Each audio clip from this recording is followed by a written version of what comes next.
Bonsoir à toutes, bonsoir à tous. Bonsoir. C'est à nouveau un bonheur de vous retrouver une nouvelle fois ce soir pour cette grande réunion publique du second tour des élections municipales 2026 sur Vence. Permettez-moi tout d'abord, et avant de rentrer dans le vif du sujet, de saluer une fois de plus la présence de Christian Iacono.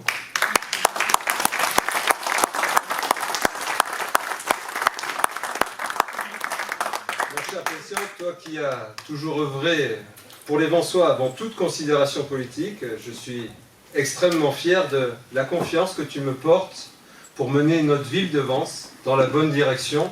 Merci du fond du cœur de ton soutien depuis 2020. Mesdames et messieurs, on peut à nouveau applaudir.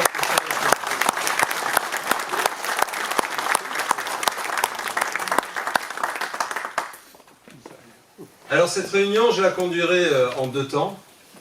Un premier temps d'analyse de la situation avant le second tour, la situation entre les deux tours, et un deuxième temps où je répondrai à vos questions. Alors ce soir, nous arrivons au terme de cette campagne, c'est la dernière réunion avant le second tour. Nous sommes 2 jours avant un choix décisif pour Vence. Depuis des mois, vous m'avez vu partout, sur le terrain, sur vos chemins, dans vos quartiers, en centre-ville, dans les manifestations, dans les festivités, en étant toujours à votre écoute, à l'écoute de vos difficultés et de vos espoirs pour Vence. Nos chemins, nos quartiers, je les connais. En tant qu'enfant de Vence, ça fait 57 ans que j'arpente notre ville, une ville dans laquelle j'ai grandi, j'ai été à l'école, je me suis marié, une ville dans laquelle j'ai construit ma vie, comme vous l'avez fait, vous aussi. Nos écoles, nos commerces, nos associations, je les connais. Et surtout, je connais et je ressens profondément ce lien si particulier qui nous unit à cette ville que nous aimons tant. Depuis 2014, vous m'avez confié des responsabilités au conseil municipal, d'abord en tant qu'adjoint au maire, délégué aux travaux, à la mobilité et à la commande publique, puis en tant que conseiller municipal d'opposition et conseiller métropolitain. J'ai toujours rempli mon rôle avec engagement et détermination, en pleine responsabilité. J'ai utilisé ces 2 mandats non pas pour faire carrière, mais pour défendre votre qualité de vie au quotidien, pour améliorer les services publics, pour optimiser les dépenses municipales et pour alerter les différents maires qui ont dirigé Vence des bons ou des mauvais choix qu'ils faisaient durant ces 12 ans. Mon carburant a toujours été la défense de vos intérêts. Vence et les Vensois d'abord. C'est d'ailleurs comme cela qu'est né le nom d'Objectif Vence, qui est devenu le nom de mon groupe au sein du conseil municipal et surtout le nom de la liste que je vous ai présentée lors de ces élections. Une liste composée d'hommes et de femmes passionnés par Vence, avec une diversité de compétences qu'ils sont tous prêts à mettre à votre service. Une équipe faite de Vensoises et de Vensois qui vous ressemblent, qui vivent les mêmes réalités que vous, qui demandent simplement le droit de servir leur ville avec le cœur d'une façon concrète. Et j'en profite ce soir pour les remercier infiniment pour tout leur investissement dans cette campagne. Chaque membre de l'équipe Objectif Vence, un grand merci à vous tous, on peut les applaudir.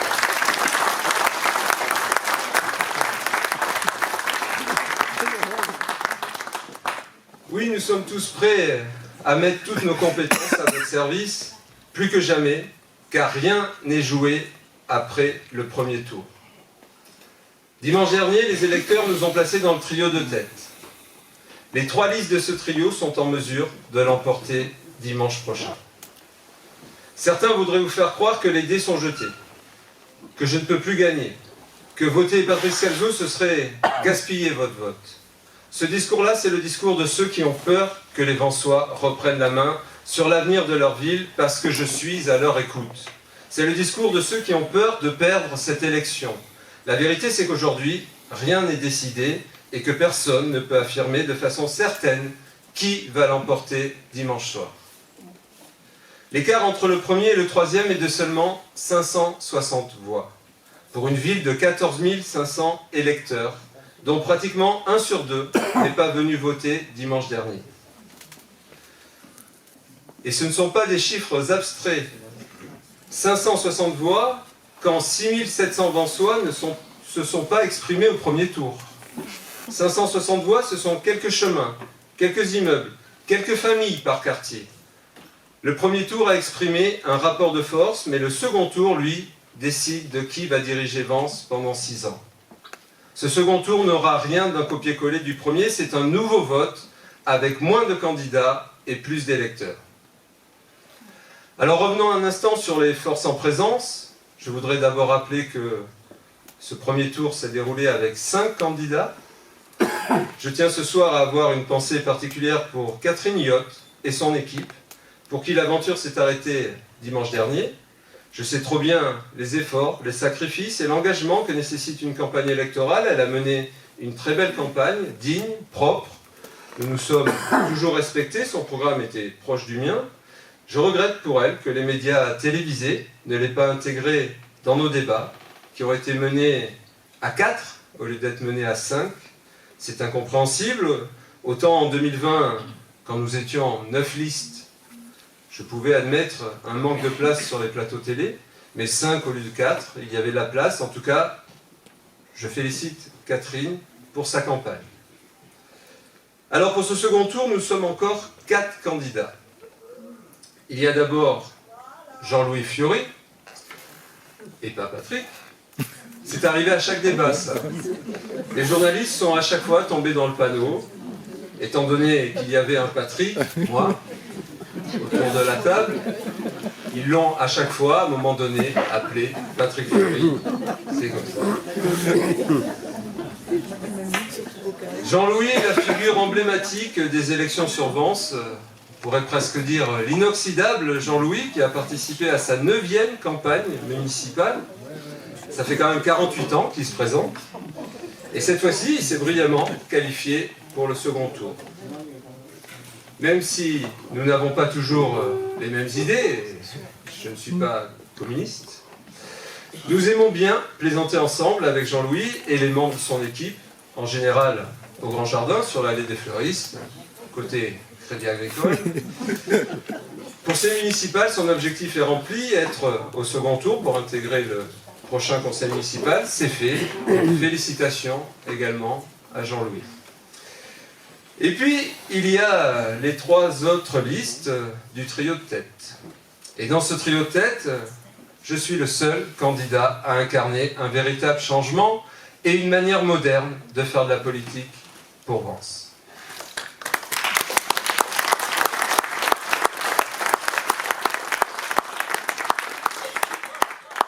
Alors je veux m'adresser à vous qui vous êtes déplacés ce soir, et par votre intermédiaire à tous les électeurs vensois.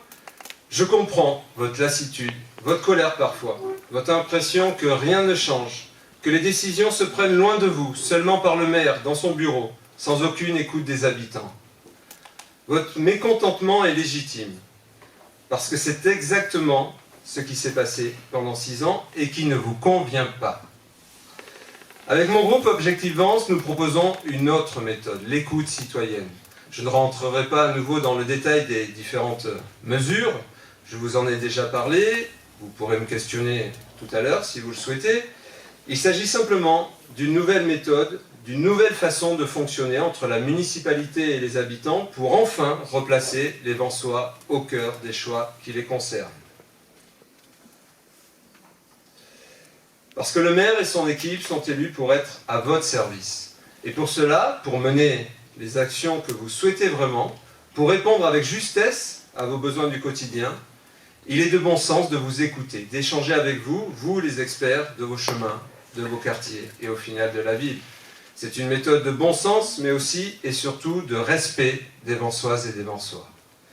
Et ce n'est pas en choisissant entre 2 variantes d'un même système que vous serez écoutés. Monsieur Lebigre et Madame Satonnet font partie du même système. Ils font de la politique ensemble depuis 40 ans. Ils ont exactement la même façon de fonctionner. Les mêmes anciennes pratiques politiciennes qui se sont durcies au fil des décennies, avec toujours plus d'autoritarisme et de clientélisme, sans considération pour la population vansoise, ou très peu.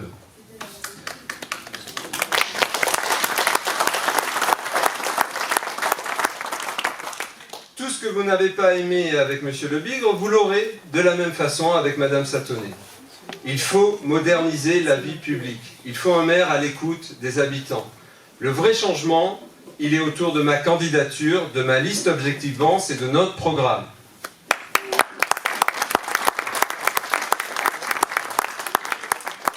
Le programme qui se différencie des autres, avec notamment le groupement d'intervention rapide pour solutionner rapidement et efficacement tous les petits problèmes du domaine public, un trou dans la chaussée, un éclairage défaillant, un miroir déréglé à un carrefour, une plaque d'égout qui fait du bruit, et bien d'autres cas. Personne d'autre ne vous a proposé un tel dispositif aussi détaillé. Avec le ramassage des déchets verts à domicile, un service très attendu dans les quartiers, nous sommes les seuls à en parler. Avec l'installation d'éclairage intelligent, pour ne pas être dans l'obscurité absolue quand on circule à vélo ou à pied le soir, qui s'en soucie à part nous? Avec 2 heures de stationnement gratuit sur tous les parkings dépendants de la ville, y compris le parking Marie-Antoinette, nous sommes les seuls à avoir fait cette proposition par écrit dans notre programme. Les autres l'ont copié par la suite, mais ne l'ont pas écrit dans leur programme initial. Aussi avec une urbanisation raisonnée, et le parc naturel de la Lubiane, pour que l'évolution de Vence se caractérise par moins de béton et plus de nature. Le parc de la Lubiane, pour s'y promener, s'y détendre, ou faire son jogging, directement accessible depuis le centre-ville, mais aussi depuis plusieurs quartiers de la ville, nous sommes les seuls à en avoir parlé. Avec la rénovation de nos écoles, la rénovation de la piscine, ouverte 9 mois par an, sans être couverte, la réalisation d'une salle de spectacle de 300 places assises et 600 debout, le musée de l'histoire de Vence, lié à notre office du tourisme dans le centre historique, ou encore la protection animale, très importante à mes yeux. Bref, autant de propositions, autant de mesures que nous sommes les seuls à proposer et qui forment un programme équilibré, répondant à vos attentes. Et surtout un programme finançable dans les conditions budgétaires actuelles de la ville, avec un engagement fort, aucune augmentation des taux de fiscalité vensois pendant le mandat.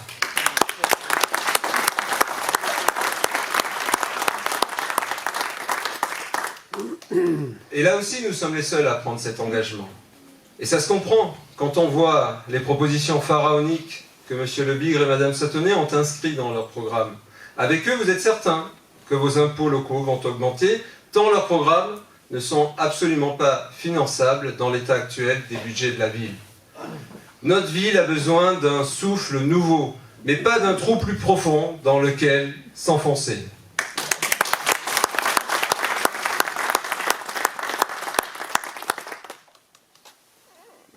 Alors parlons un petit peu de mes 2 principaux adversaires. Monsieur Le Bigre, ça va être court. Vous savez comment il s'est comporté pendant 6 ans. Non seulement le mépris qu'il a eu à l'égard des élus de l'opposition en conseil municipal ou dans le journal municipal, mais surtout la façon dont il s'est comporté avec vous. Pas de réponse à vos courriers, pas de rendez-vous avec lui, pas même d'échange dans la rue, pas de visite dans vos quartiers, quasiment aucune concertation, ou en tout cas pas de réelle concertation. Bref, pour moi, ça caractérise aussi une forme de mépris et de non-respect de ses propres concitoyens. C'est grave et, à mon sens, rédhibitoire pour un maire. Et puis, il y a les sujets sur lesquels nous ne sommes vraiment pas d'accord, comme les Halles, où il est inconcevable pour moi de mettre dans la même pièce les vestiges de la première cathédrale paléochrétienne de Vence, datant du 5e siècle, avec un boucher et un poissonnier. Ça n'a aucun sens. Et il y a bien sûr la couverture de la piscine, un projet de 10 millions d'euros, qui va complètement dénaturer ce site exceptionnel, qui va rendre déserte notre piscine d'été et que la ville de Vence ne sait pas se payer. Nous avions encore aujourd'hui une personne qui est passée à notre permanence pour nous dire oui, moi je fais de l'aquagym et donc je veux la piscine couverte. Oui, mais madame, l'aquagym, c'est dans le petit bassin. Il ne sera pas couvert. Ah bon? Alors je ne voterai pas Régis Le Bigre.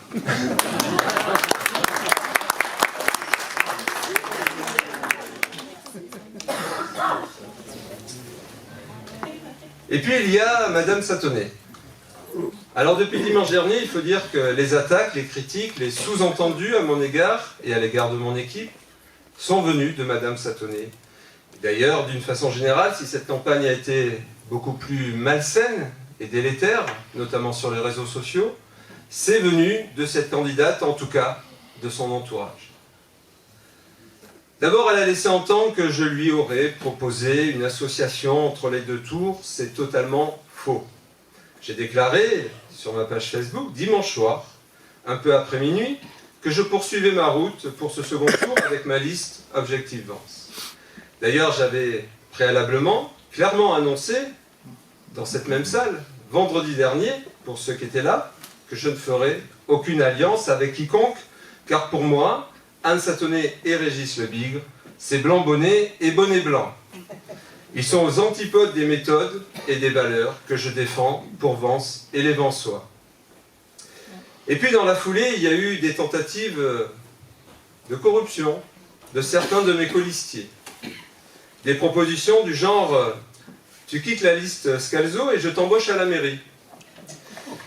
Alors je vous dis que ce sont des pratiques d'un autre temps, de la politique qu'on pourrait qualifier de caniveau. Voilà où nous en sommes.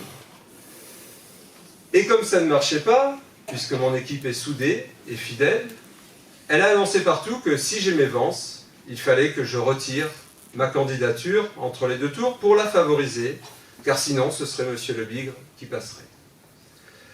Alors, je vais être très clair. D'abord, je me dois de respecter les 1811 électeurs qui ont voté Objectif Vence au premier tour. Ils m'ont fait confiance, ils partagent mes valeurs, et je ne les lâcherai pas au milieu du gué.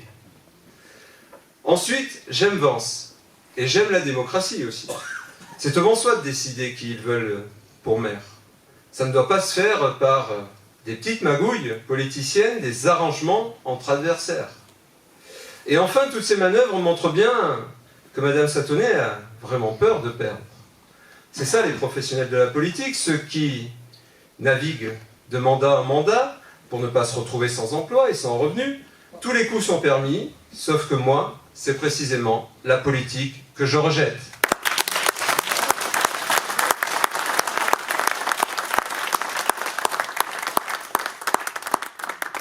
Et autre point, il y a la sempiternelle ritournelle des votes à la métropole.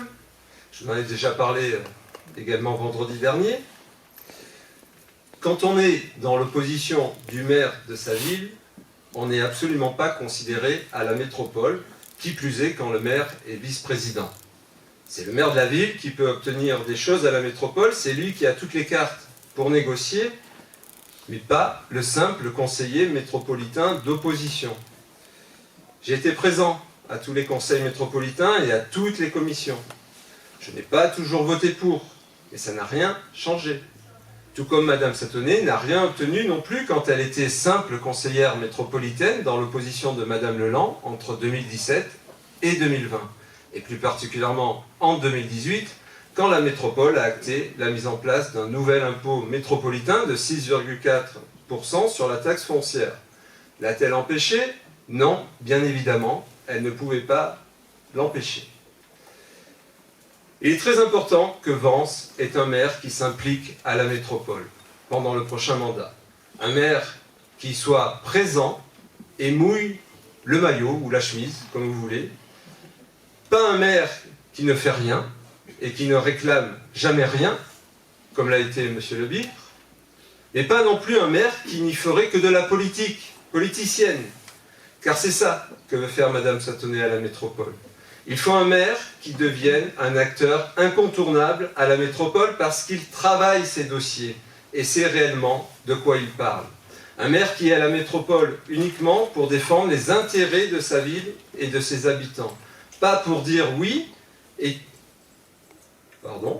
pas pour dire oui à tout, ce qu'imposera le futur président de la métropole, parce qu'on lui doit son élection sur Vence, ni pour se battre contre lui, parce qu'on est dans son opposition.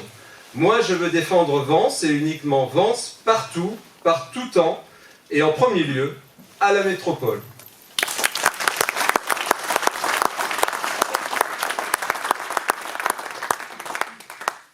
Et puis, dernier point, il y a cette idée de vote utile. Là aussi, je vais être très clair. Ne laissez personne vous voler votre vote en vous expliquant qu'il serait inutile. Le vote inutile, c'est un vote qui ne correspond pas à vos convictions. Si vous votez selon vos valeurs, si vous croyez en un candidat, en une liste, en un programme, alors votre vote est forcément utile. Si depuis le début de cette campagne, ou juste ce soir, nous répondons à vos attentes, à vos espoirs pour Vence, alors voter pour Patrice Calzo, Objectif Vence, est un vote utile.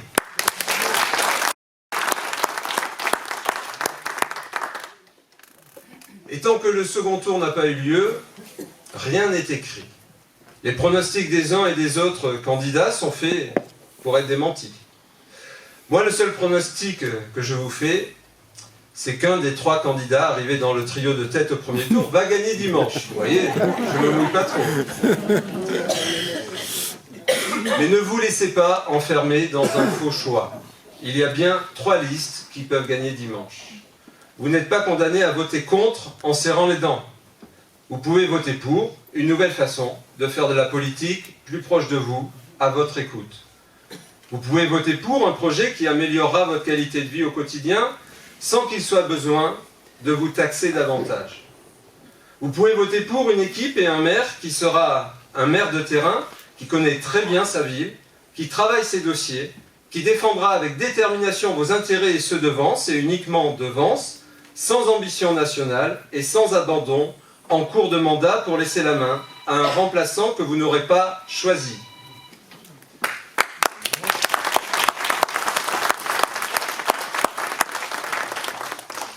Je n'ai pas construit ma vie politique dans les couloirs des partis, mais sur les bancs du conseil municipal de Vence, dans les dossiers concrets de notre ville et dans le dialogue avec ses habitants. Si dimanche, vous m'apportez votre confiance, c'est ce que... Qui a écrit ça?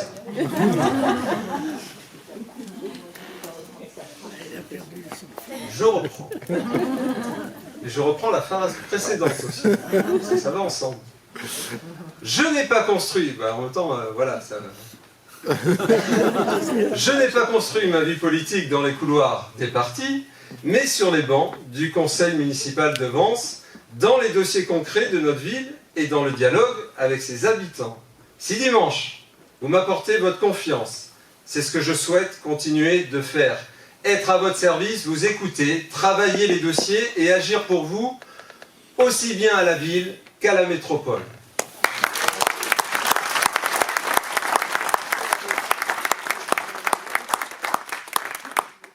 On voit que c'est la fin de la campagne, on commence un peu... Alors, ce que je vous propose maintenant, c'est de passer à une partie de questions-réponses. Des questions d'intérêt général. Nous pourrons parler, si vous avez des problèmes particuliers, ensuite lors du verre de l'amitié que mon équipe vous a préparé.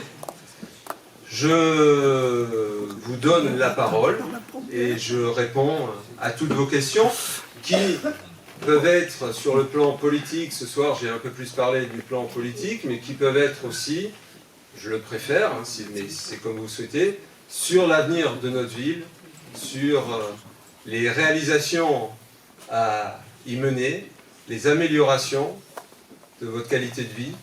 Voilà. Mais toutes les questions sont les bienvenues. Bon, alors moi, il y a un projet que j'ai vu sur un autre programme. Aïe, aïe, aïe. Ah, c'était une maison, comment dire, une résidence senior. Et moi, ça me Je me pose des problèmes pour ma grande vieillesse et je pense qu'une résidence senior, ça manque avance. Alors, une résidence senior, ça serait très bien dans l'absolu. Hein. Il n'y a rien à avoir contre une résidence senior. Celle qui était projetée, le seul problème, c'est son emplacement. Enfin, c'est deux problèmes, c'est son emplacement et c'est malgré tout sa taille, qui était relativement grande.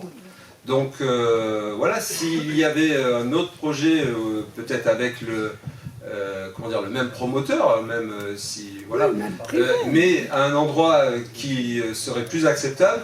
Pour ceux qui ne savent pas, la résidence senior était prévue au cadran solaire, mais à un endroit où on a des jardins remarquables, un peu en amphithéâtre pour ceux qui connaissent, et donc voilà, on a trouvé que en tout cas c'était malvenu à cet endroit-là et pour la taille qui était prévue.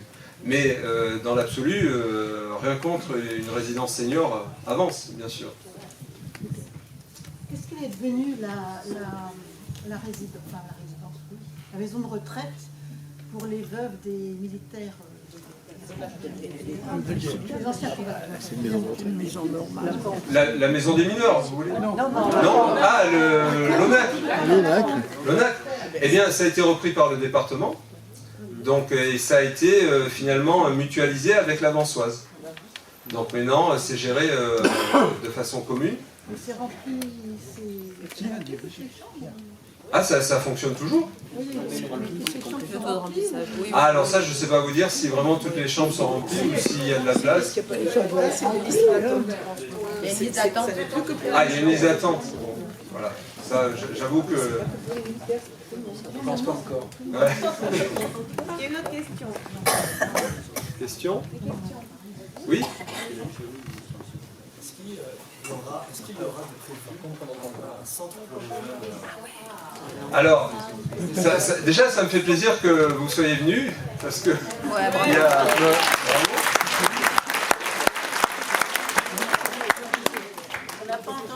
Alors, la question, c'est est-ce qu'il y aura prévu un centre pour les jeunes? Et je remercie les... Vous êtes trois? Deux? Trois.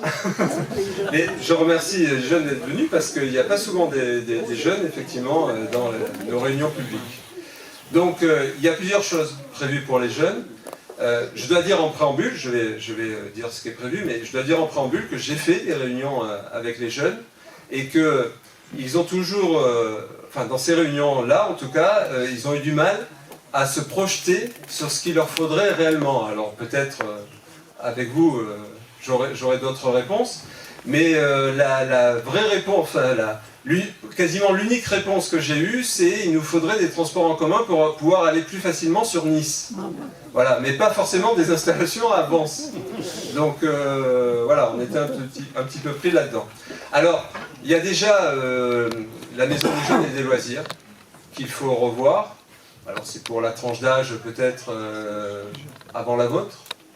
On va dire entre 12 ans et 16, voilà. Aujourd'hui, on reste dans les vieux bâtiments qui étaient les bâtiments de la coopérative agricole, avec à côté ce qu'étaient les pompiers, hein, le bâtiment des pompiers. Voilà, donc tout ça est très vétuste, très ancien, et effectivement, ça mériterait de remettre au goût du jour une vraie installation, une vraie maison des jeunes et des loisirs pour notre jeunesse. Après, il y a différentes mesures au niveau sportif. Ça va dépendre des sports que les uns et les autres aiment pratiquer. Mais on veut pouvoir avoir des créneaux supplémentaires pour jouer au basket en couvrant un terrain extérieur de basket. Et donc, comme ça, pour pouvoir jouer le soir, même si il pleut un peu, même si... voilà, et la journée aussi, évidemment, quand il pleut. On veut... bon, la piscine sera rénovée. La piscine sera ouverte 9 mois par an, avec la possibilité de nager dans une eau qui sera chauffée, chauffée essentiellement par des panneaux solaires installés tout autour, sur le gymnase, sur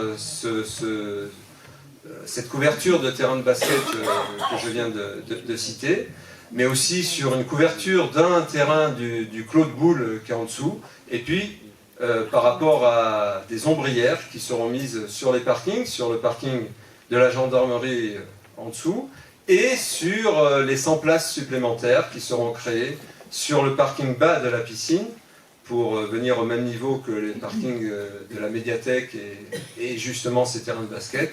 Là aussi, on pourra installer des ombrières. Tous ces panneaux solaires seront pointés pour le chauffage de la piscine. Et ainsi, on l'ouvrira 9 mois par an. Peut-être plus si le climat continue à se réchauffer, comme annoncé. Ce n'est pas forcément une bonne nouvelle, mais voilà, si c'est le cas, eh bien, on pourra ouvrir davantage la piscine. Pardon ? On aura la mer si ça suffit. Oui, on aura Vence-sur-Mer. Mais voilà, donc il y a ces installations-là. Il y a au niveau du football les vestiaires qui seront totalement reconstruits parce qu'aujourd'hui les vestiaires ne sont pas dignes de nos joueurs, de nos pratiquants du football.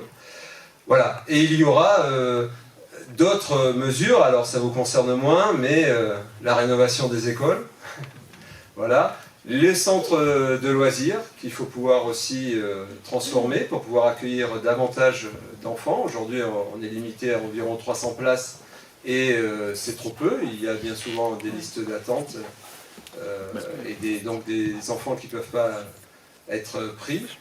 Et puis, voilà, d'autres mesures peut-être qui ne me viennent pas là en tête. Le festival off. Et bien sûr, il y a la salle de spectacle, d'abord, qui sera créée. Donc une salle qui pourra accueillir des concerts, qui pourra accueillir toute forme de spectacle, hein, évidemment. Ça pourra être des humoristes, ça pourra être de la danse, ça pourra être du théâtre. Mais donc une salle de spectacle avec des concerts, ça je pense que ça peut vous concerner et faire aussi des sorties le soir. Et puis on complétera le Festival des Nuits du Sud avec un festival off, c'est-à-dire de la musique dans l'ensemble de la ville, dans différents points de la ville, gratuite, accessible à des groupes locaux qui pourront venir jouer et qu'on pourra donc écouter le long de la journée, le temps du festival. J'en passe peut-être, j'en oublie là, comme ça, de mémoire, mais voilà. Peut-être si ça me revient, je vous le dis en cours de route.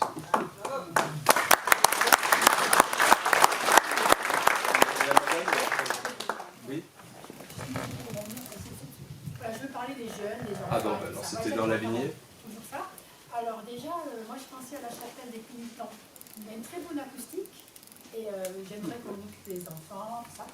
Et par le chant par exemple, faire des vocalises, enfin je vois ça, la danse.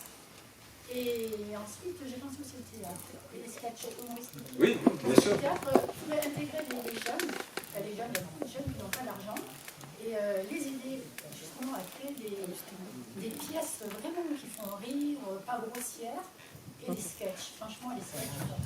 Alors, il y a effectivement la chapelle des Pénitents Blancs. Aujourd'hui, elle sert de façon culturelle plutôt pour des expositions type peinture, sculpture, etc. Il y a aussi la salle des Meules. Et la salle des Meules, elle mérite une petite rénovation. C'est prévu dans notre programme, hein, il y a une ligne là-dessus. La salle des Meules, elle peut accueillir 50 personnes. Donc, on peut déjà s'y produire pour faire des pièces de théâtre, un peu de musique, etc. Il y a déjà des animations. Il faut qu'on en fasse davantage. Et il y a aussi un autre site qu'on souhaite ouvrir davantage à la culture, c'est les jardins de la Villa Le Rêve. Voilà, aujourd'hui, il y a une seule animation par an, un seul événement par an, qui est dans le cadre de Festivance. Jacques Vallée, qui en est son président, est ici. Donc il y a une soirée musicale, une fois par an, dans ces jardins. Mais c'est des jardins qui permettent de, effectivement, faire aussi des représentations, mais qui peuvent être aussi du théâtre ou de la danse. Voilà, il suffit d'installer une petite scène et mettre des chaises. Et l'été, voilà, à ciel ouvert, on peut aussi profiter de l'endroit. Et la chapelle des Pénitents, elle est acoustique. comme elle n'est pas toujours ouverte, justement, quand elle est... Voilà, on pourrait l'ouvrir pour les enfants, les jeunes. Il faut, en fait, en vrai, hein, il faut utiliser toutes les salles et tous les endroits qui sont à notre disposition pour essayer de faire le plus de choses possible. Et j'entends bien, en occupant aussi les lieux par des activités dédiées aux jeunes. Et aussi, il y en a qui ont faim aussi. Qu'est-ce qu'on peut faire pour les jeunes, les petits, qui n'ont pas à manger aussi? Est-ce qu'on pourrait faire quelque chose à l'avance pour... Ben, là, ce qui est fait aujourd'hui, alors il y a toutes les associations qui peuvent les prendre en charge, le CCAS aussi. Voilà, donc aujourd'hui, au niveau social, on essaye de répondre à tous ces problèmes le mieux possible. Il faut avoir connaissance aussi des cas, qui sont des personnes qui sont en difficulté, ou c'est des jeunes, mais toutes les personnes qui sont en difficulté. Et ensuite, effectivement, le CCAS en direct et toutes les associations, que ce soit le Secours Populaire, la Croix-Rouge, les Restos du Cœur, etc. Des associations qui sont accompagnées par la ville pour avoir les moyens bien, de rendre service à ces personnes qui sont dans le besoin. Vous vouliez poser une question? Alors parce qu'on parlait des jeunes, donc il y a quand même un endroit, un aménagement extérieur qu'on oublie souvent et qui est pas, je trouve qu'il n'est pas très utilisé. Et quelquefois j'y vais, il n'y a jamais personne. C'est derrière le gymnase Maxime Cordeau, Le c'est skatepark. parc. Oui. Et c'est vrai que je pense que quand je vois le Contrac à Cagnes-sur-Mer, qui est très très fréquenté par les jeunes, je me souviens les tout petits, je pense qu'il peut être aménagé. Après, je ne sais pas, parce qu'il y a les bois, hein, il y a les bois, bon. Et j'ai cru comprendre qu'il y a des résidents derrière qui veulent pas... Tout à fait. Qui veulent En pas fait, ouvrir la grille. non, alors, ce qui se passe, c'est que c'est très bien d'avoir un skatepark sur Vence. Hein, voilà. Le problème, là aussi, c'est son emplacement, l'emplacement qui a été choisi. Il est quand même au milieu d'habitations. Donc, il y a des habitants tout autour. Bon, ça pose quelques problèmes de cohabitation, vous vous en doutez, hein, selon encore une fois, hein, il y a une utilisation normale de chaque chose et puis il y a des utilisations des fois un petit peu annexes. Et donc c'est ça qui pose problème. Donc aujourd'hui il existe, il y a eu des aménagements de fait pour pouvoir y accéder par un chemin dédié sans justement passer au milieu des propriétés. Voilà, et puis avec des fois des scooters, avec des fois voilà, tout ce qui pouvait apporter des nuisances. Ça vit à peu près comme ça, mais non, je ne pense pas que ce soit une bonne idée de le développer davantage. Il existe, s'il tourne et qu'on arrive à trouver un certain équilibre, c'est très bien. Mais trouver d'autres endroits, peut-être, pour faire d'autres activités. Voilà, ça paraît une meilleure idée. Alors après, quand je vous ai dit ça, je vous ai rien dit, parce que trouver des endroits, c'est pas non plus évident sur Vence. Mais voilà, de faire attention chaque fois au site qui va être utilisé et à la gêne qu'il peut y avoir par rapport aux riverains, selon l'activité qu'il voit arriver. Quoi. Avec une lavette pour les jeunes, ça serait génial. Hein. Oui. Mais vous voyez, à Cagnes-sur-Mer, il l'a pas fait au milieu dans un quartier résidentiel, il l'a fait au bord de mer. Voilà, bon, ben nous, alors quand on aura Vence-sur-Mer, ce sera plus facile. Mais... Ah, c'est mon permis? Non, le permis. Ah oui, pour les jeunes. Pardon, je comprenais pas pourquoi il montrait le permis de conduire. Est-ce que c'est trop vieux mon permis? J'ai perdu mon permis. Alors pour les jeunes, je reviens sur les jeunes. Effectivement, on a une opération qui s'appelle Finance mon permis, et donc qui est une participation financière pour passer son permis de conduire pour les jeunes entre 16 ans et 22 ans, je crois qu'on a mis, en contrepartie de donner un petit peu de son temps pour aider des services de la ville, pour travailler pendant quelques jours, quelques semaines, au musée, à la piscine, aux espaces verts. Voilà, donner quelques heures de son temps pour la collectivité, en échange de quoi il y aura une participation financière pour passer son permis de conduire.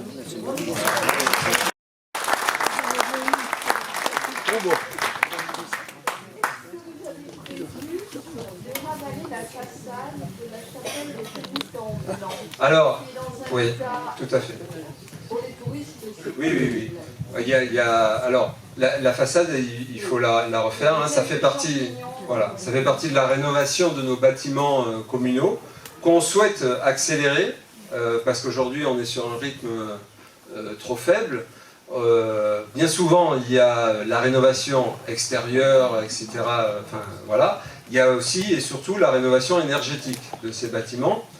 Là-dessus, nous avons été les seuls, là aussi, à rentrer dans le détail et à proposer qu'il y ait un financement par un tiers privé, un tiers qui ferait les investissements pour la rénovation énergétique et qui se rembourserait ensuite sur nos factures d'énergie. J'explique, aujourd'hui on paye 100 en énergie, il finance des travaux, ça va nous faire baisser nos factures d'énergie, hein, puisque c'est des travaux de rénovation énergétique pour isoler, etc. etc.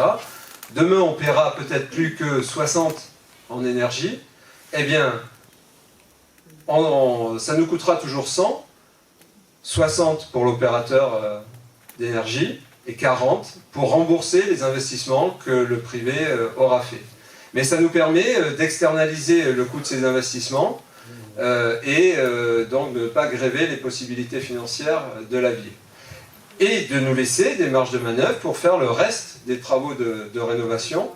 On a prévu un budget de 5 millions d'euros sur le mandat pour la rénovation de nos bâtiments communaux. Donc voilà, évidemment qu'il faut y faire, il faut faire ça. Il y a un autre souci, c'est les poubelles devant la chapelle des pénitents blancs. Voilà, donc là aussi, il faut trouver l'emplacement qui va bien, mais surtout aussi qu'elle soit moins en vue et qu'elle soit donc mise derrière des panneaux mais pas en plein devant. Évidemment, ce n'est pas très harmonieux, d'abord pour les Vansois et puis évidemment pour nos visiteurs aussi. Question ? Par rapport à la rénovation des bâtiments, justement, donc j'essaie de... moi j'ai trouvé, quand je suis arrivée avant, j'ai trouvé très intéressant que le chemin des petites chapelles, là, derrière le lycée, n'est pas dans un état catastrophique. Oui.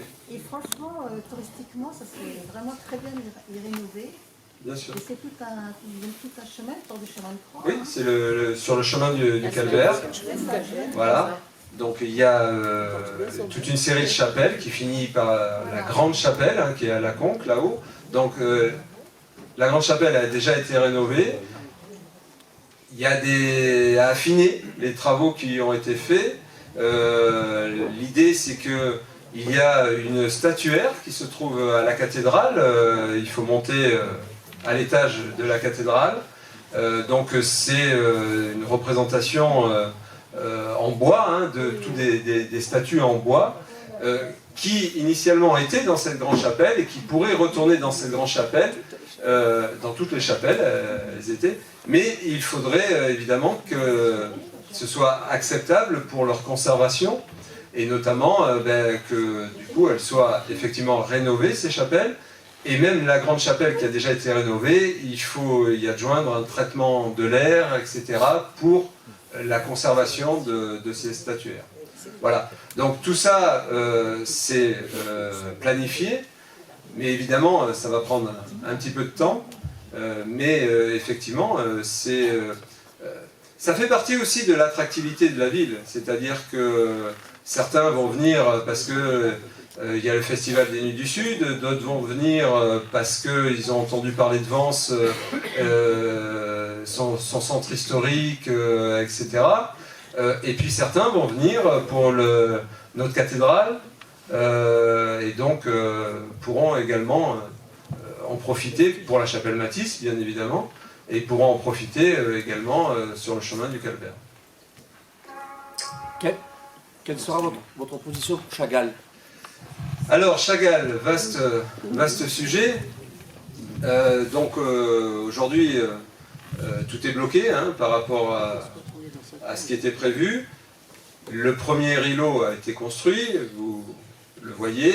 Le deuxième îlot qui aurait dû être sur le parking en surface, le parking moi j'appelle de la gare, hein, c'est son ancien nom, sinon c'est voilà. Et entre les deux immeubles existants, le Marivaux et l'autre, j'oublie toujours son nom, le King, entre le Marivaux et le King, voilà. Le deuxième îlot était prévu là, avec des immeubles R+6, enfin, quelque chose de très gros. Aujourd'hui, tout est bloqué. Ça a été bloqué un peu par opportunisme, par le maire, pour bien évidemment qu'il n'y ait pas de travaux en ce moment, parce que s'il y avait des travaux en ce moment, si la circulation était bloquée, si vous étiez pris dans les embouteillages, bon, je ne pense pas qu'il aurait fait ce score au premier tour. Donc ça a été bloqué dans cet esprit-là, au départ, avec une justification. Il faudrait, alors la justification s'entend, hein, attention, il faudrait un tourne à gauche en venant de la Cine pour pouvoir entrer directement dans le parking souterrain Chagall, le nouveau parking souterrain.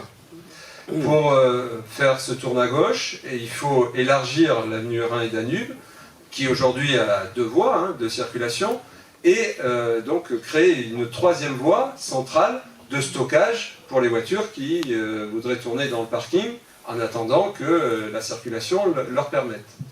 Pour créer cette 3e voie, eh bien, il faut grignoter 3-4 mètres sur le parking de la gare.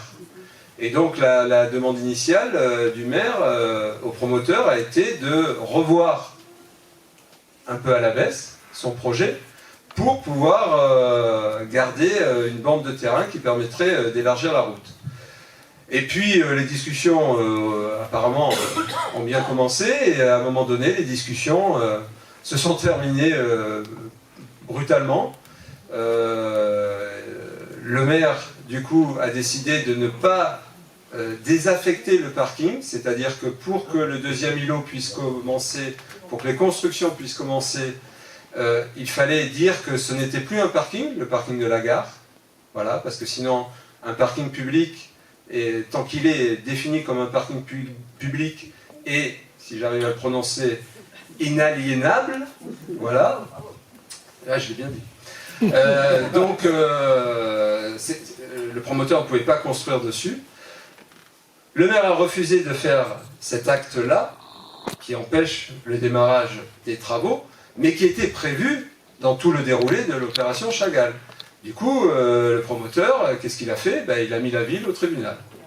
Voilà, donc aujourd'hui, on est au tribunal. Le promoteur, il a un permis de construire valable, 2 fois valable presque, je dirais, puisqu'il a eu un premier permis juste avant les élections de 2020 qui a été attribué par le préfet, celui-ci, et puis il a eu un permis modificatif qui a été attribué 1 an plus tard par Monsieur Le Bigre. Donc il a tous les documents en sa faveur pour pouvoir réaliser ses travaux, mais aujourd'hui, on est au tribunal, les discussions sont totalement bloquées. Voilà, le promoteur ne veut plus discuter avec Monsieur Le Bigre, il attend les élections. Et ce qu'il faut aujourd'hui, ma position, c'est réentamer des discussions avec le promoteur pour pouvoir trouver un arrangement. Je ne souhaite pas qu'il y ait des constructions sur le parking. Je souhaite sanctuariser le parking. Qu'il y ait par contre potentiellement des constructions décidées par la ville dans leur ampleur et dans voilà, entre les 2 immeubles existants. Parce que là, on a aujourd'hui le parc hôtel qui est muré et qui est comme ça depuis des années, et une maison à côté ancienne. Alors, on ne peut pas dire qu'ils n'ont pas de cachet, mais enfin, c'est dans des états quand même avancés. Donc, ça ne restera pas comme ça indéfiniment. Donc là, il pourrait y avoir des immeubles sans dénaturer l'ensemble, mais rien sur le parking.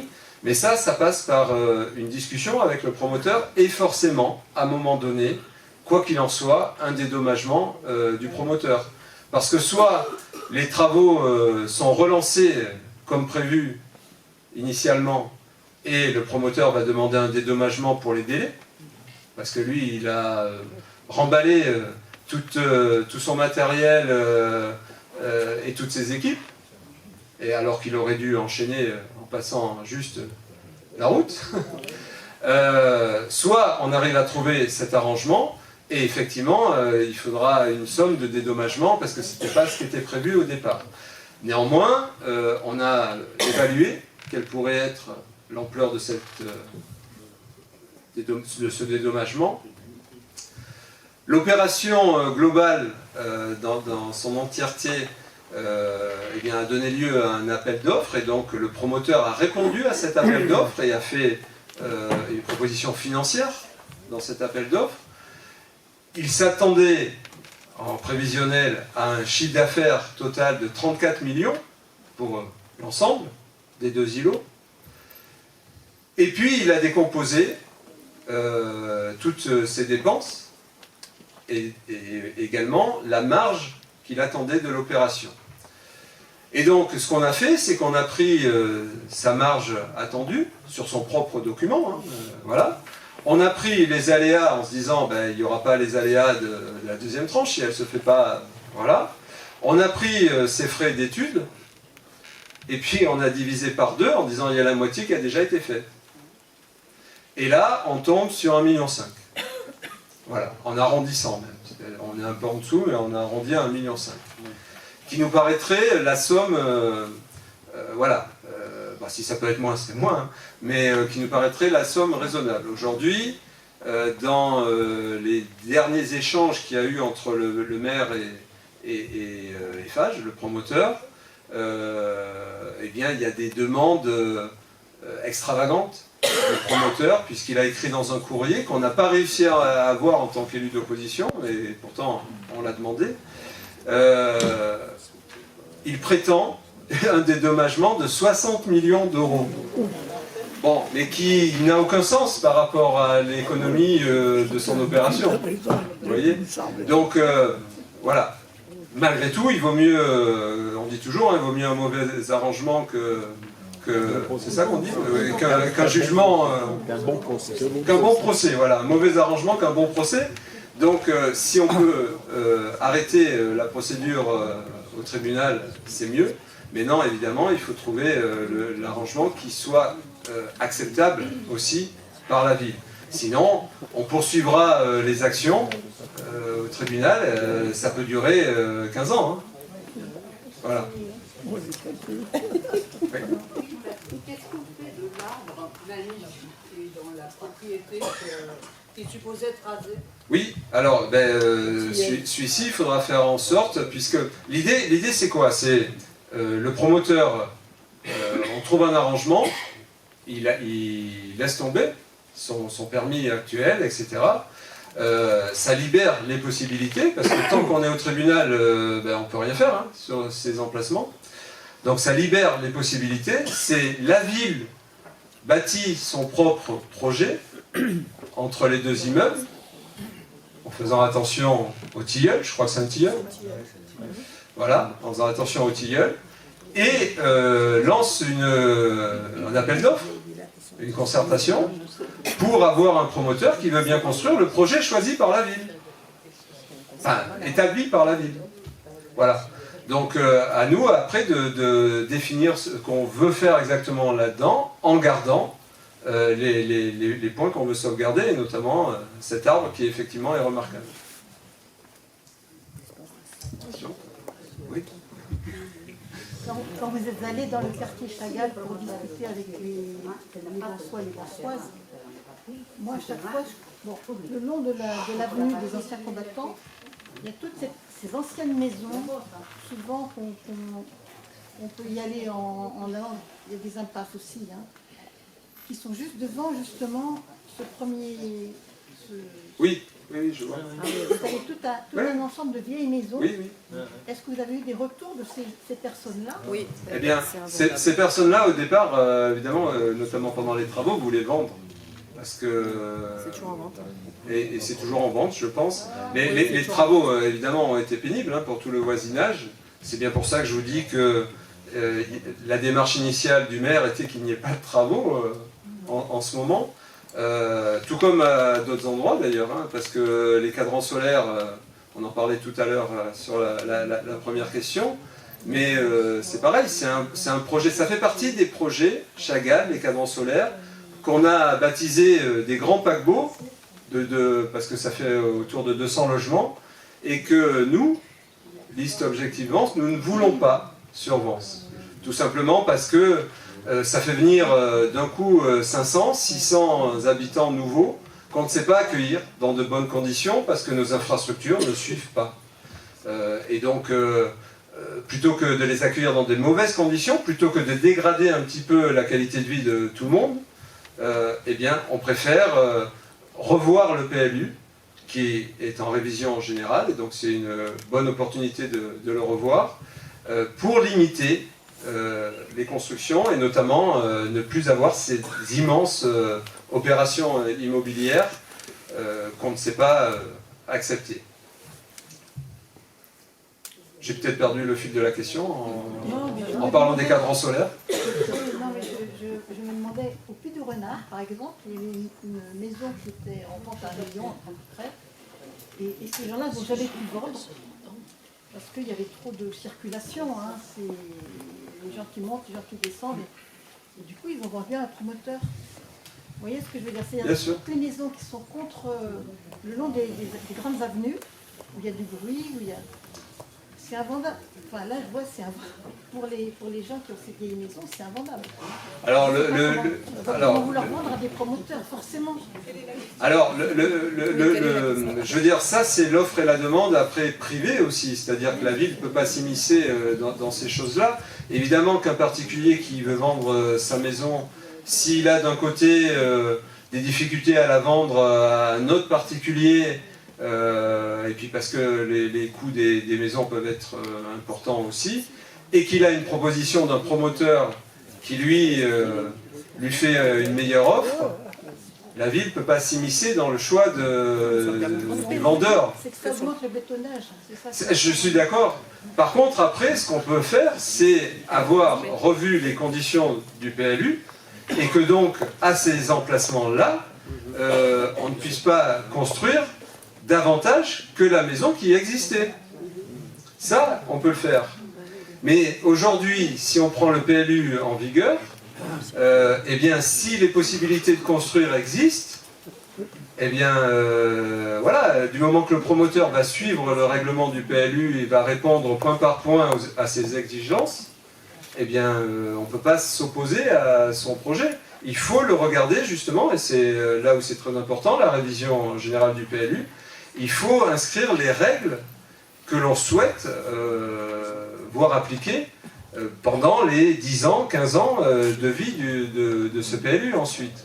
Et là, on a cette opportunité-là, dès le début de ce mandat, puisque le nouveau PLU est censé sortir fin 2027, début 2028, en travaillant sur le zonage, sur le règlement de zonage, pour revoir les conditions, les possibilités de construction, secteur par secteur, et essayer d'avoir, il ne s'agit pas d'interdire toutes les constructions, bien au contraire, mais de limiter les possibilités de transformation et de surbétonnage. Voilà. Il y a plus de questions de ce côté que de ce côté. Ceci n'est pas une question. Je voudrais revenir sur votre aspect politicien et sur le vote utile. Oui. Parce que, pour une fois, par un concours de circonstances, Vence se trouve exactement dans la même configuration que Paris, du point des enjeux politiques, puisqu'on a 2 candidats du passif à Paris, comme ici, et que vous êtes, à l'image de Sophia Chikirou, Je peux être même, le bon, candidat de la rupture, si on peut dire. Alors, voilà. Alors, dans cette configuration très particulière, Vence est beaucoup plus défavorisé que Paris, parce qu'il y a très peu d'écart entre Anne Satonnet et Régis Lebigre. Alors qu'on a plus de marge de manœuvre à Paris. C'est pour ça que... Oui. Voilà.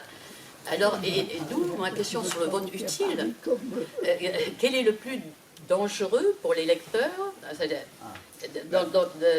sur lequel il faut faire contre lequel il faut faire jouer le vote utile? Et pour moi, c'est Anne Satonnet. Ben, libre à vous, hein, libre à vous, hein, il n'y a pas de souci là-dessus. Moi, ce que je vous ai dit, c'est que on reste 3 en lice qui peuvent très bien l'emporter dimanche soir. Et c'est très simple, hein, il y a entre le premier et le troisième 560 voix, je vous l'ai dit tout à l'heure. Il y a Madame Yotte qui a fait 500 voix. Oui. Et il y a 6500 voix d'électeurs qui ne sont pas venus voter. Alors, ils ne viendront pas tous voter, on est bien d'accord, enfin, on n'a jamais fait 100% de participation. Mais s'il en vient encore voter 10%, 15%, 20% de ces 6500, qu'est-ce qu'ils vont voter? Vers où vont aller leur vote? Et pour rattraper 500 voix, je vous dis que tout est possible. Voilà. Donc, c'est pour ça que j'exclus cette idée de vote utile si vraiment j'étais à 10%. Voilà. Voilà, comme à Paris peut-être. Évidemment que ça ne serait pas la même configuration parce que je ne jouerai plus vraiment, je ne serai plus vraiment dans le jeu. Mais là, ce n'est pas du tout le cas. Et donc, c'est pour ça que je vous dis, pour moi, il n'y a pas de vote utile. Après, vous votez qui vous voulez. Hein, non, voilà. c'est juste sur le plan des enjeux. Si vous voulez, c'est passionnant comme débat. Oui. Et justement, à Paris, rien n'est joué parce que la liste de Chicurou s'est maintenue, comme la vôtre. Et c'est pour ça que je vous félicite de ne pas avoir cédé à la fusion. Voilà. Mais pour moi, le vote utile, c'est le vote de vos convictions, voilà, avant tout. C'est pas voter pour faire un barrage, voter contre, etc. Je souhaite simplement que tous les Vensois votent en leur âme et conscience selon ce qu'ils souhaitent vraiment. Voilà. Et puis, il y aura un résultat.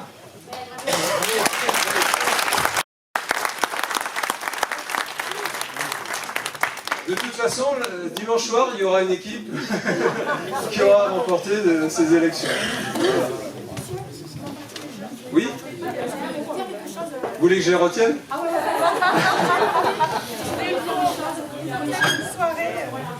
voilà, moi j'ai pensé, j'ai vu qu'ils voulaient faire une salle de spectacle, c'est très très bien. Et je me suis dit, je vois les jeunes, je me suis dit, voilà, je vais intégrer les jeunes, il faut les faire jouer, et on pourrait peut-être faire jouer. Plus fort! On va répéter. Voilà, les jeunes, il faut les intégrer. J'ai vu qu'ils voulaient faire une salle de spectacle, c'est très très bien, on peut même les intégrer, les jeunes. On pourrait leur faire jouer du théâtre, ça, et qu'ils récoltent des sous. Parce qu'avant, il y a beaucoup de talents. Il y a des personnes à la retraite qui ont beaucoup de talents, qui sont humoristiques, qui pourraient les aider vraiment à faire des sketchs, à faire du théâtre, tout ça, il y a tout ça. Voilà, alors moi j'imagine avec des grands jardins, les jeunes ils jouent du théâtre, ils chantent, ils dansent, un piano du grand jardin. Alors, est-ce que vous jouez de la musique? Mais on peut leur apprendre. Non? Bon, donc il faut apprendre à jouer de la musique.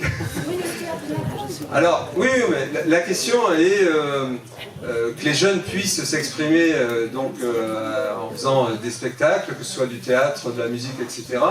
Et qu'ils puissent être rémunérés, gagner leur vie de cette façon-là. Ce que je veux dire, c'est que nous, on irait voir leur théâtre, leur sketch, leur danse, leur chant, voilà, des spectacles. On leur donnerait des sous, et puis ils aideraient leurs petits copains qui n'ont pas d'argent. Et il y aurait beaucoup de moi, qu'ils entreprennent ces choses-là, et la mairie les accompagnera. Oui. Voilà.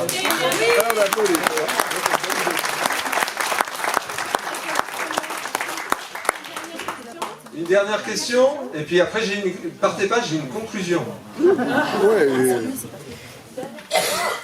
Sauf s'il n'y a pas de dernière question.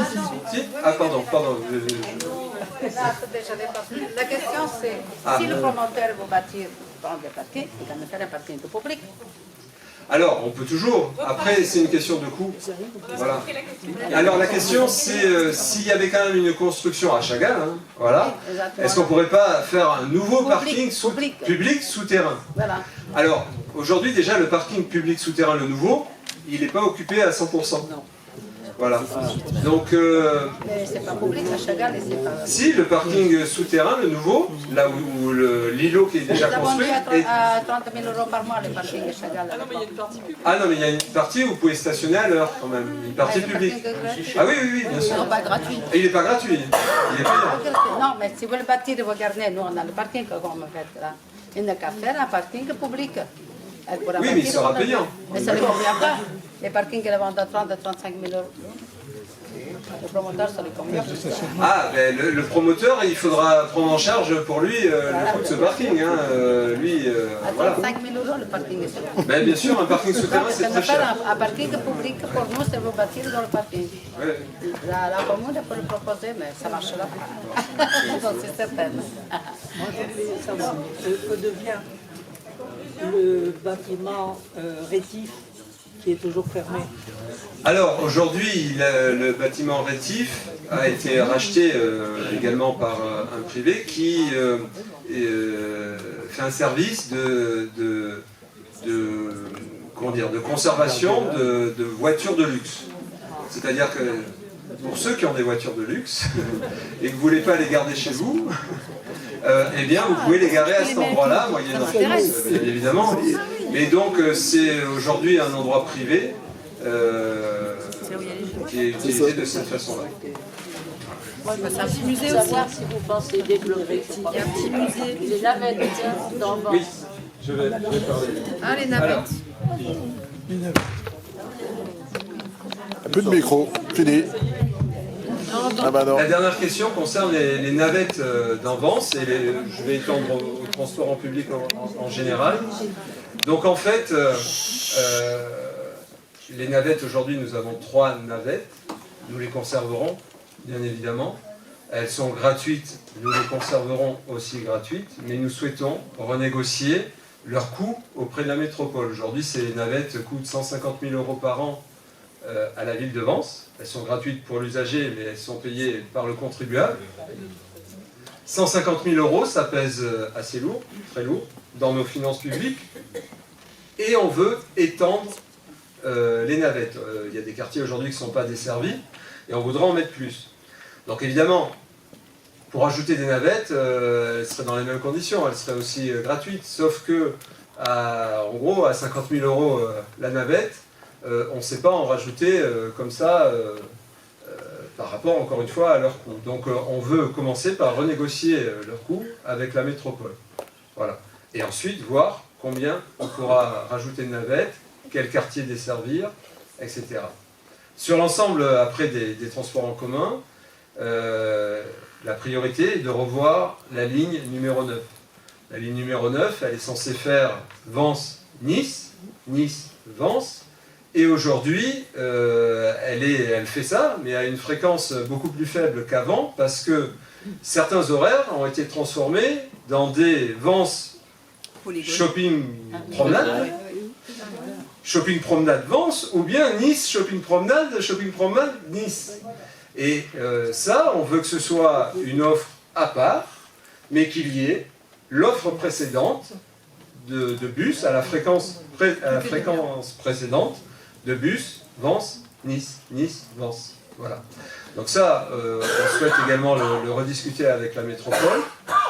Et puis ensuite, eh bien, à chaque fois qu'il sera possible d'étendre les possibilités de transport en commun, nous le ferons.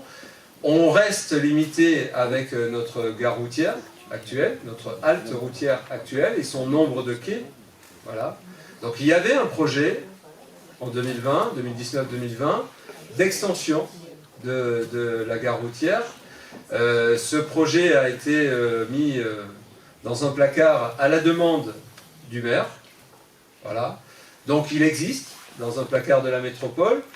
Là aussi, il faut voir, est-ce que la métropole est prête à le ressortir? Parce que c'est un financement qu'elle doit apporter, elle. C'est sa compétence, les transports en commun, et donc c'est la métropole qui financerait cette extension de la gare routière.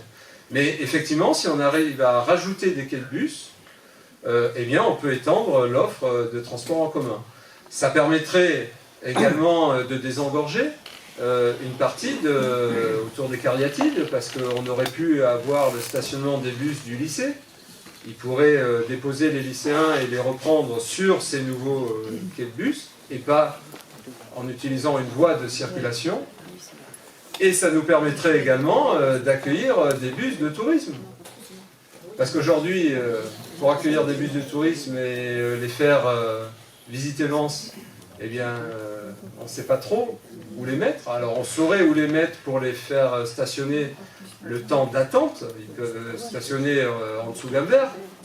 Mais il faut un endroit où ils puissent décharger les visiteurs, les touristes. Ça prend pas trop de temps, parce que ça, on va dire en 5 minutes, tout le monde descend. Mais il faut surtout un endroit où ils puissent les récupérer et les faire remonter. Et là, ça peut prendre plus de temps, parce qu'il y a toujours le retardataire qui n'est pas à l'heure, qu'il faut attendre. Et effectivement, il faut un endroit où ce bus puisse s'arrêter à proximité du centre-ville, sans gêner la circulation et la vie dans la ville. Donc voilà, pour les transports en commun, le travail à venir. Bien, ben je vais poser votre question après, pendant le pot. Ça peut concerner tout le monde aussi. Bon, alors, dernière question, mais dernière, hein? Alors, c'est les aires de covoiturage. Oui. Parce qu'il y en avait une à l'ouest et une à l'est. Je ne sais pas si elles existent toujours. En tout cas, elles ne sont pas du tout mises en valeur. En tout cas, il n'y a aucune promotion pour le covoiturage aujourd'hui. Il faut refaire de la promotion. Il faut notamment renseigner les habitants sur les applications qui existent pour pouvoir trouver donc des personnes qui vont au même endroit que vous et utiliser ce système de covoiturage. Donc tout ça, c'est de l'animation et de la promotion que doit faire la ville pour favoriser aussi ce type de transport sans engorger trop la circulation. Oui, alors il y a le disque vert qui peut être lié aussi à ça, c'est pour avoir du stationnement supplémentaire gratuit, notamment pour aussi, alors si on fait du covoiturage, mais aussi si on a des véhicules qui donc polluent peu, voilà. Donc tout ça, c'est aussi à remettre en place et à en faire la promotion surtout. Voilà.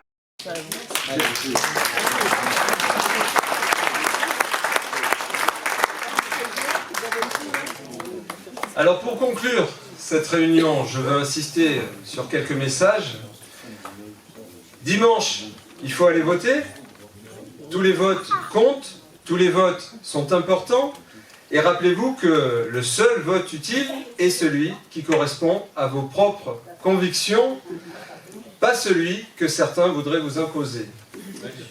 Dimanche, il faut dire oui au changement et non au maintien des vieilles méthodes politiciennes qui gangrènent la vie vensoise et dont je sais que vous ne voulez plus.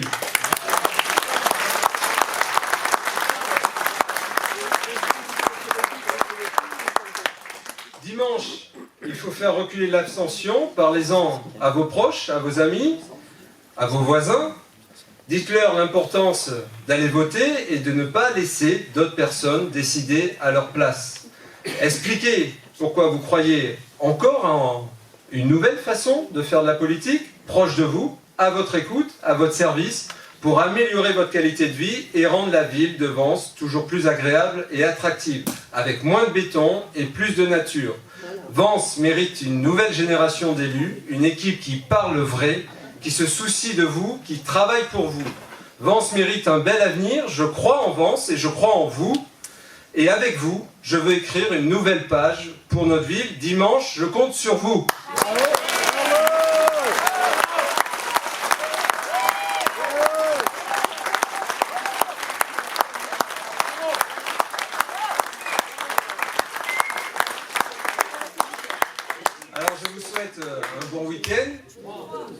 Je vous donne rendez-vous dimanche au bureau de vote pour voter 3. Je vois plein de 3. Voilà. Merci à chacun d'entre vous pour votre présence ce soir. Vive notre ville et vive Vence. Bravo!